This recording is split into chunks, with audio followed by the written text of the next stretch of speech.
জালি ভোটে জেতার একটা সীমা থাকা উচিত এবং এই সমস্ত জিনিস আগামী কয়েকদিনে রিকভারি করবার জন্য উনি সমস্ত বিএলএদের মিটিং ডেকেছেন, বলেছেন আসুন আসুন আসুন আপনাদেরকে প্ল্যানিং দেবো, এস্টিমেট করে আপনারা এবার নেমে পড়ুন। আরে ভাই, মরা লোককে কিভাবে বাঁচাবেন? যে আপনি লক্ষ্য করে দেখবেন যে মরা লোককে বাঁচানোর ডবল এন্ট্রি এই সমস্ত জায়গাতে উনি কোনো উত্তরই দিতে পারছেন না। এখনো প্রজেনি ভোটার্সে ঢোকেনি এনকোয়ারি, এখনো যে ধরনের বেআইনি একের পর এক নাম তুলেছে এদের সংস্থা আইপ্যাক, সেই নিয়ে অফিসিয়ালি কোনো এখনো অ্যাকশন শুরু হয়নি।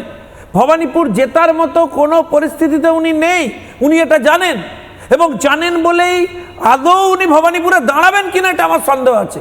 আমি আপনাকে দায়িত্ব নিয়ে বলছি যে ভবানীপুরে এই যে ভবানীপুরের ইলেকশন অপারেট করে দিত কারা? অর্ধেক করে দিত পুলিশ, অন্য কাউকে দাঁড়াতে দিত না, তাকে ম্যানিপুলেট করতো, অ্যাকশন করে দিত। এবার করতে পারবে না, হাতের বাইরে চলে যাবেন। শুনুন, আমি বলছি যে পুলিশ দিয়ে ভবানীপুর অপারেট করবার জন্য চেষ্টা, এই জন্য দেখবেন একটা মিটিং ডেকেছে, বলেছে সমস্ত বিএলএদের আসতে হবে, অবশ্যই কথা আপনি শুনুন। সরাসরি সরকারি মিটিং এ বসে উনি বলেছেন ভিডিওদের আমি দেখে নেব, তারপরেও তো এই ভোট কাটা আটকাতে পারেননি। এই ভোট হচ্ছে অটোমেটিক্যালি বাদ গেছে। আমার প্রশ্ন এই কারণে তো উনি বলছিলেন যে এসআইআর করবেন না, এসআইআর করবেন না। এখন আমার একটাই শুধু প্রশ্ন যে এর আগে উনি এটা আগেই বুঝতে পেরেছিলেন বলেই উনি একবার নন্দীগ্রামে ট্রাই করতে গেছিলেন। এখন নন্দীগ্রামে গোহারা নেড়েছেন, এরপরে উনি ভবানীপুরে এসে কোনো রকম করে কম্পার্টমেন্টারের হচ্ছে সম্মান রক্ষা করেছেন। কিন্তু এবার কোথায় যাবেন? এবার অপশন উত্তর নেই। ভবানীপুরে হারার সম্ভাবনা প্রবল।